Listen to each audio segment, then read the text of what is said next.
Hello student of 12th class. आज हम लोग जो टॉपिक स्टार्ट कर रहे हैं उसका नाम है म्यूटेशन। बड़ा इंपॉर्टेंट टॉपिक है और ये आपका जो लेसन है उसका नाम है the principles of inheritance and variation. तो इस टॉपिक को थोड़ा डिटेल से हम लोग पढ़ेंगे, लंबा टॉपिक है। और तो आइए चलिए देखते हैं इस टॉपिक। तो स्टूडेंट्स आइए देखिए बात करते हैं म्यूटेशन की डेफिनेशन के बारे में।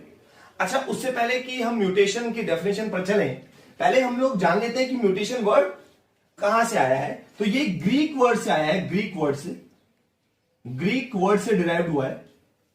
ग्रीक वर्ड जिसका मतलब है ग्रीक वर्ड कौन सा, म्यूटेर, ठीक, और जिसका मतलब होता है चेंज, ठीक है।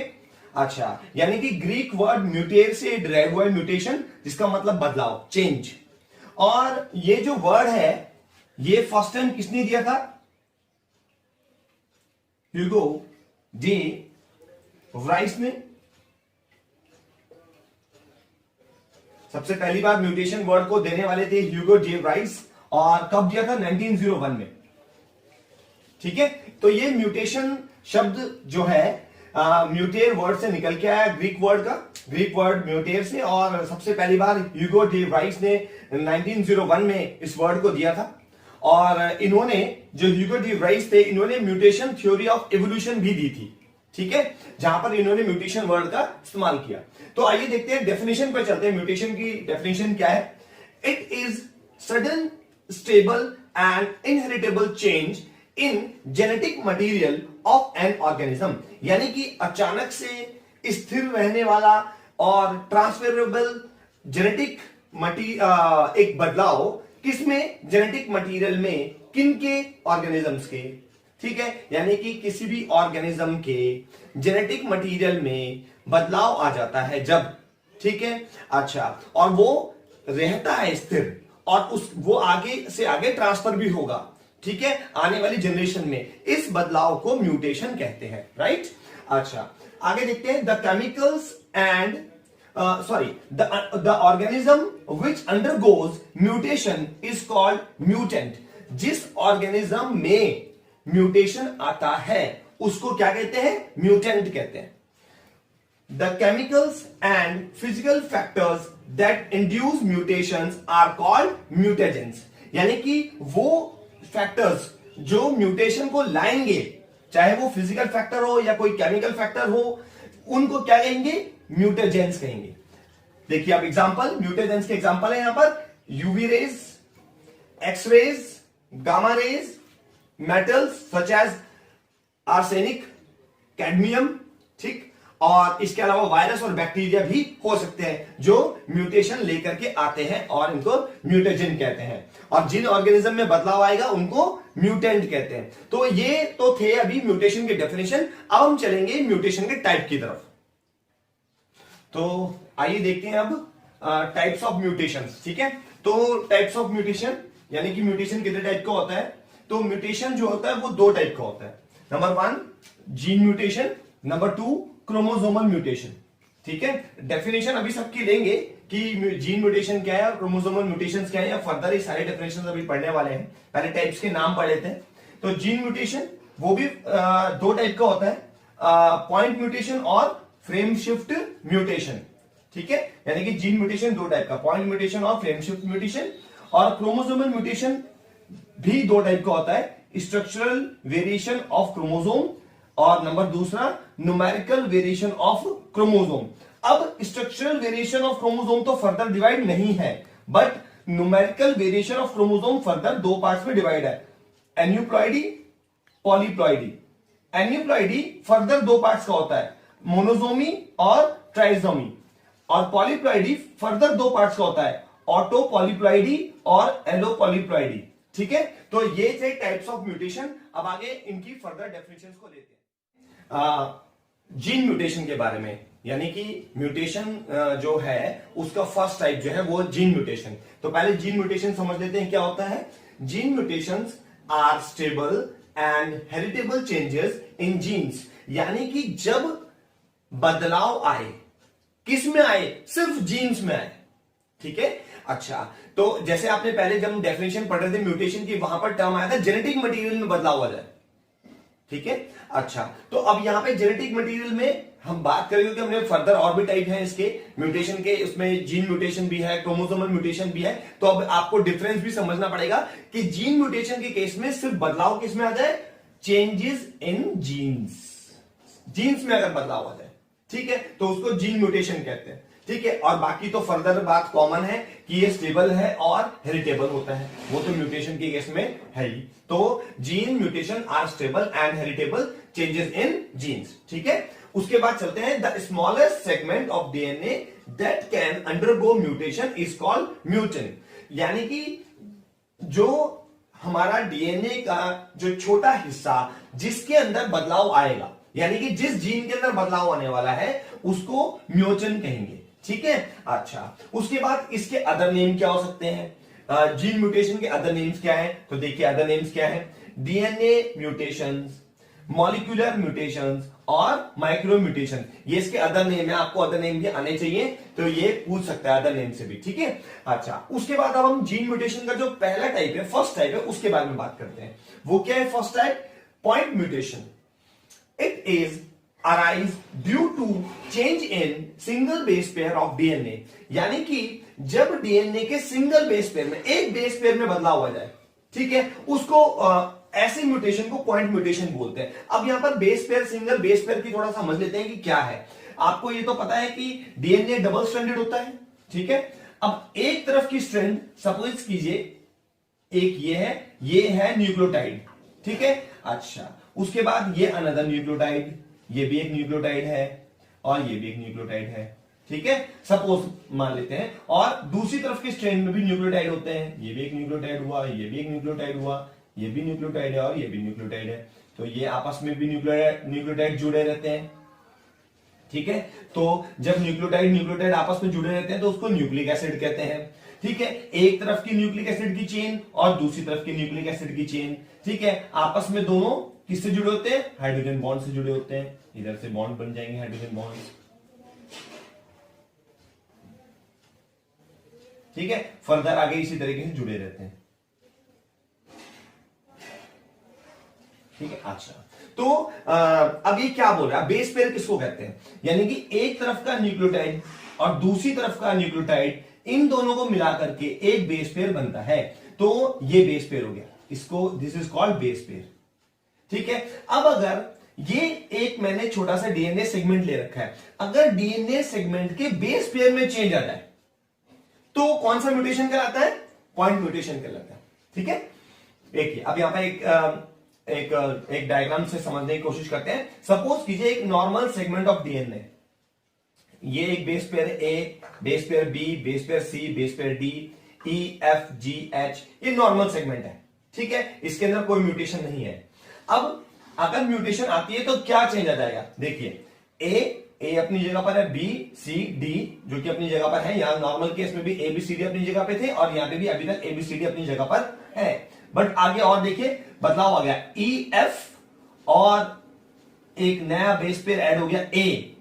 ठीक है, ए रिपीट कर गया, जबकि यहां पर जी को आना चाहिए था बट रिपीटेड है। इसका मतलब जो कि एक बेस पेयर, ठीक है, बदल चुका है, और एच। ठीक है, अच्छा, तो यहां पर बेस पेयर ने अपने आप को चेंज कर लिया, एक नया बेस पेयर यहां पर ऐड हो गया। ठीक है, अच्छा, तो सिंगल बेस पेयर में बदलाव आ गया तो ये पॉइंट म्यूटेशन हो गया। ठीक है, अब पॉइंट म्यूटेशन क्या है? तो कोई ना कोई ये कोई प्रॉब्लम कॉज करेगा। ठीक है, वैसे मैं आपको बता दूं कि जो म्यूटेशंस होते हैं बहुत रेयर चांस ऐसा होता है कि बेनिफिशियल हो। ठीक है, अच्छा, तो क्योंकि आपको बता दूं कि इंसान, जो हम लोगों ने रिसर्च जब हम लोग करते हैं तो प्रॉब्लम्स पर करते हैं, समस्याओं पर रिसर्च करते हैं, अच्छी चीजों पर रिसर्च बहुत रेयर देखने को मिलती है।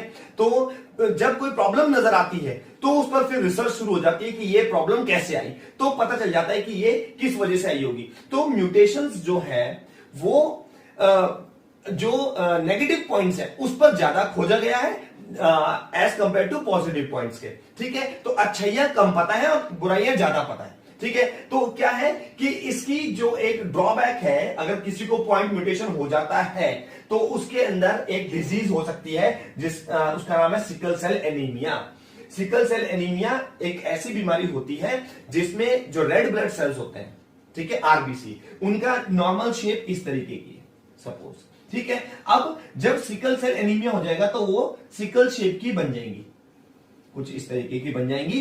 तो अब उसमें जो आरबीसी होगा, आरबीसी जब ने अपनी शेप चेंज कर ली तो वो क्या करेगा, ऑक्सीजन को बाइंड ही नहीं कर पाएगा, ठीक है। तो उस व्यक्ति में जिसमें सिकल सेल एनीमिया की बीमारी हो जाएगी उसके अंदर ऑक्सीजन की कमी रहनी शुरू हो जाएगी, ठीक है। अच्छा, तो उसको और फर्दर प्रॉब्लम्स हो जाएंगी, वो तो डिजीज की बात है, वो डिजीज में पढ़ेंगे आगे। बाकी हम बात पॉइंट म्यूटेशन की कर रहे थे तो उसका एग्जांपल क्या है, सिकल सेल एनीमिया, ठीक है। अच्छा, तो ये आपको कॉन्सेप्ट समझ में आ गया। अब अगले चलते हैं आगे, जो जीन आपका जीन म्यूटेशन का सेकंड टाइप है उसको। तो आइए अब देखते हैं नेक्स्ट जो हमारा म्यूटेशन का, ठीक है, जीन म्यूटेशन का जो दूसरा टाइप होता है उस पर चलते हैं, ठीक है। जीन म्यूटेशन का पहला टाइप कौन सा था, पॉइंट म्यूटेशन। अब दूसरा टाइप कौन सा है, फ्रेम शिफ्ट म्यूटेशन, ठीक है। तो देखिए फ्रेम शिफ्ट म्यूटेशन की डेफिनेशन क्या कहती है, दीज आर एडिशंस और डिलीशंस ऑफ वन और more nucleotides in the DNA. It changes the reading frame from the point of addition और डिलीशन, यानी कि जो डीएनए सीक्वेंस है, ठीक है, अच्छा, वहां पर जो न्यूक्लियोटाइड्स होते हैं, है ना, अच्छा, वो न्यूक्लियोटाइड ही हटा दें, न्यूक्लियोटाइड ही हट जाए या न्यूक्लियोटाइड ऐड हो जाए, तो उसकी वजह से जो पूरा एक जीन है उसकी जो रीडिंग होगी, यानी कि जिस चीज के लिए वो पर्टिकुलर है वो जीन, ठीक है, तो वो अगर आप जैसे सपोज कीजिए, मैं आपको एग्जांपल देता हूं, मान लेते हैं हम क्रिकेट की बात करें, क्रिकेट खेलते हैं। अब क्रिकेट के अंदर जो रूल है वो क्या है, 11 प्लेयर्स होने, ठीक है। अब आप 11 की जगह पर एक प्लेयर कम कर दो, या आप एक प्लेयर ऐड कर दो, या आप 2 प्लेयर ऐड कर दो, 2 प्लेयर कम कर दो, सपोज करते हैं, कम कर दो या ऐड कर दो, क्योंकि दोनों टर्म बोल रहे हैं, तो क्या वो क्रिकेट है रूल्स के अकॉर्डिंग, नहीं है ना।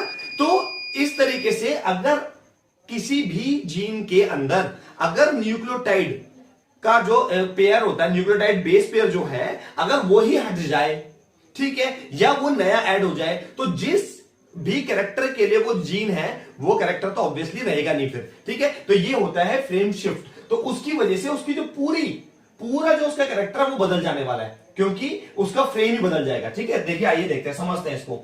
Suppose it is a genetic code, मैंने यहां पर एक जेनेटिक कोड लिया हुआ है, ठीक है। अच्छा, एक मिनट रुकिए, मैं इसके अंदर ऐड कर देता हूं। तो देखिए यहां पर क्या है, बी, और यहां आना था बी, यहां ऐड नहीं है, और यहां पर आना है BIR, तो मैं ऐड करता हूं यहां पर, और फाइनली BIG, बिग। देखिए अब ये जो मैंने ऐड किए क्या है, ये देखिए समझते हैं। सपोज करो कि एक जेनेटिक कोड दिया हुआ है, फॉर एग्जांपल मैंने लिखा हुआ है राम हैज रेड कैप, ठीक।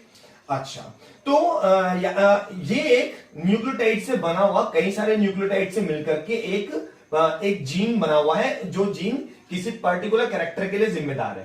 तो अब उसकी रीडिंग करते हैं, जब उसको रीड करते हैं तो वो रीडिंग में कुछ ऐसा आता है, ठीक है। ये मैं आपको एग्जांपल के लिए बता रहा हूं, क्योंकि न्यूक्लियोटाइड्स तो केमिकल मॉलिक्यूल्स होते हैं, ठीक है। उसमें तो आपको जो है यूरासिल, ठीक है, एडेनाइन, ये सब आपको पढ़ना पड़ेगा। तो मैं उनको ना लिख करके एक बेसिक लिख रहा हूं यहां पर कि Ram has red cap. If B base is insert in between has and red, अगर इस पूरे जेनेटिक कोड के अंदर सपोज कीजिए बी ऐड हो रहा है, बी एक नया बेस पेयर ऐड होता है, तो क्या हो जाएगा, राम हैज, अब यहां पर बी ऐड हो गया, देखिए, ठीक है, यहां पर RED था ना, यहां पर बी ऐड हो रहा है, तो क्या होगा, BRE, और अब शिफ्ट हो गया डी, पीछे वो शिफ्ट हो गया DCA और P, ठीक। अच्छा, इफ 2 बेस इंसर्ट, अगर 2 बेस इंसर्ट हो जाए तो क्या होगा, तो यहां पर दिखा रखा है राम हैज, यहां पर देखिए 2 ऐड हो गए, BI, और फिर वही जुगतु R है, और फिर जो पीछे वाले शिफ्ट होते जाते हैं EDCAP, ठीक है। और अगर 3 बेस पेयर ऐड हो जाए, 3 बेस इंसर्ट कर दिया जाए, ऐड कर दिया जाए, तो क्या होगा? तो राम हैज, अब की बार बी यहां पे 2 ऐड करें, यहां पे तीसरा भी ऐड कर दिया, सपोज बी आई जी, तो यहां पे बी आई तो पहले से थे, एक और ऐड करके जी बन गया। तो अब ऐड करने की वजह से जो चेंज आया, आप देखिए यहां पर, तो चेंज क्या हुआ, जिसकी वजह से पूरा कोड ही का फ्रेम ही बदल गया। पहले राम हैज रेड कैप, और अब 3 अगर आपने बेस पे ऐड कर दिया तो क्या बन रहा है? Ram has big red cap. ठीक है, तो इसका मतलब कैरेक्टर चेंज हो जाएगा। समझ रहे हैं आप? बिल्कुल कैरेक्टर चेंज। नया बेस पेयर ऐड हो जाने या नया बेस पेयर हट जाने से कोई एक पर्टिकुलर कैरेक्टर चेंज हो जाने वाला है, जैसे यहां पर ऐड करने से दिखाया एग्जांपल। ऐसी अब डिलीशन का एग्जांपल भी ले लेते हैं, डिलीट करने का एग्जांपल भी लेते हैं। देखिए, same exercise can be repeated by deleting the letters R, E and D one by one and rearrange. अब देखिए, इनको करते जाते हैं, हटाते जाते हैं। देखिए, राम हैज, ये था ना एक्चुअल, तो राम हैज रेड कैप। ठीक, अब इसमें देखिए, राम हैज, यहां से हमने आर को रिमूव कर दिया, अब क्या हो गया? ई डी सी, जो इधर वाला सी होता है, कैप वाला सी, उधर शिफ्ट होकर के ई डी सी और एपी बन गया। अब ये कोई बनी नहीं रहा sense, Ram has E D C AP, यानी कि कैरेक्टर बिल्कुल बदल गया। ठीक है, राम हैज, फिर एक और डिलीट कर दिया, D C A P, Ram has, अब एक तीसरा एक और डिलीट कर दिया, तो क्या हुआ? Ram has cap. तो देखिए, बिल्कुल जो है इसका फ्रेम ही बदल गया जेनेटिक कोड का। तो इसका सेंटेंस का, अगर हम सेंटेंस के रूप में हमने एग्जांपल लिया था, देख रहे हैं आप, सेंटेंस ही बदल गया। ठीक है, लेटर को हटा देने से सेंटेंस ही बदल गया। ठीक है, एक्चुअल सेंटेंस क्या था? Ram has red cap. जब ऐड किए थे तो बन गया Ram has big red cap, और जब डिलीट किए तो राम हैज कैप। ठीक है, तो यहां पर एग्जांपल के तौर पर बताने की कोशिश करी है कि किस तरीके से बेस पेयर के ऐड हो जाने या बेस पेयर के हट जाने से, ठीक है, या न्यूक्लियोटाइड के ऐड हो जाने या न्यूक्लियोटाइड के हट जाने से किस तरीके से पूरा जेनेटिक कोड चेंज हो सकता है। अब इसका एग्जांपल क्या है? फ्रेम शिफ्ट म्यूटेशन का एग्जांपल रियल लाइफ में क्या है? अगर किसी को फ्रेम शिफ्ट म्यूटेशन है तो क्या, कैसे, कोई एग्जांपल आप बता सकते हैं? कोई डिजीज का एग्जांपल दे रहे हैं। देखिए यहां पे टे सेक्स डिजीज, ये एक नर्वस सेल्स की प्रॉब्लम होती है। इस केस में क्या होता है, जिसको ये डिजीज होती है, अब ये जेनेटिक डिजीज है, बच्चे को पैदा होते ही होगी, तो इस केस में क्या होगा, इस डिजीज का पता 5-6 महीने बाद चलता है। तो इस केस में जैसे जो फैटी एसिड्स को ब्रेक डाउन करने वाले एंजाइम्स हैं, तो उसकी बॉडी में ये एंजाइम मिसिंग होंगे, यानी कि वो एंजाइम नहीं बनते। ठीक है, अब ये एंजाइम क्यों नहीं बन रहे? क्योंकि उसका जो जेनेटिक कोड था, जो पर्टिकुलर एंजाइम को, फैटी एसिड्स को ब्रेक डाउन करने वाला जो एंजाइम है, ठीक, उसको बनाने के लिए जो जेनेटिक कोड रिस्पॉन्सिबल होता है, अब वो जेनेटिक कोड नहीं है या उसके अंदर बदलाव आ रखा है कुछ ना कुछ, तो उसकी वजह से वो एंजाइम बनेगा नहीं। अब वो एंजाइम बन नहीं रहा, फैटी एसिड्स ब्रेक डाउन वाला एंजाइम, तो जब धीरे धीरे करके बच्चा बड़ा होने लगेगा, फैटी एसिड्स की मात्रा ज्यादा बढ़ने लग जाएगी, तो वो टॉक्सिक लेवल तक पहुंच जाएगी। तो जब वो टॉक्सिक लेवल तक पहुंचती है तो वो पहुंचेगा ब्रेन में, तो उसकी वजह से जो नर्व सेल्स हैं उनमें डिस्टरबेंस आ जाती है। ठीक है, तो ये नर्व सेल्स की एक डिजीज होती है, टे सेक्स डिजीज, जो कि एग्जांपल है फ्रेम शिफ्ट म्यूटेशन का। ठीक है, तो अभी आज हम लोगों ने जो म्यूटेशन के फिलहाल हमने 2 टाइप्स, ठीक है, वो हमने पढ़ लिए। तो आज की जो वीडियो है हम लोग उसको यहीं एंड कर रहे हैं। ठीक है, तो students, keep watching and keep learning. Thank you very much.